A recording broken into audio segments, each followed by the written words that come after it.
Ils s'appellent Alexandre, Alain et Olivier. Tous les trois partagent la même passion pour les voitures anciennes avec une préférence pour celles des années 80 et surtout pour la 205.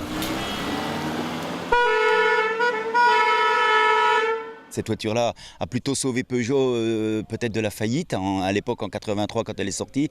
Et elle est mythique à ce titre et populaire avec 5,5 millions d'exemplaires vendus dans le monde entier. Je suis né avec la 205, mes parents en ont une. Et surtout, il y a 10 ans, c'est ce qui nous a permis de nous rencontrer. Et voilà, de simples rencontres sont devenues des amis et ça n'a pas de prix.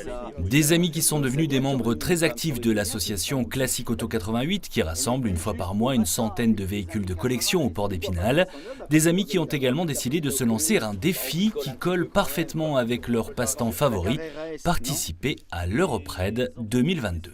C'est simplement un tour d'Europe, sur 20 pays, 22 jours et 10 000 km. Donc dans un but humanitaire, donc on transporte, chaque véhicule, chaque 205 doit transporter 70 kg d'affaires scolaires. Des fournitures scolaires évidemment distribuées ensuite à des écoles et à des enfants dans le besoin. Un périple donc de 10 000 km en 205.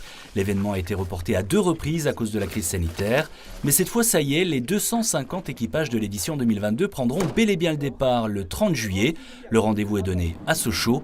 Alexandre, Alain et Olivier y retrouveront surtout des étudiants, comme souvent dans ce genre de raid. En tout cas des pilotes de 205 qui n'étaient même pas nés lorsqu'elle est sortie en 83.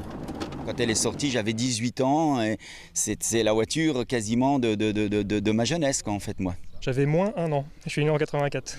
Je suis né en 1989, voilà, donc ma GTI date de 89 par contre, mais voilà, moi j'étais pas né en 83.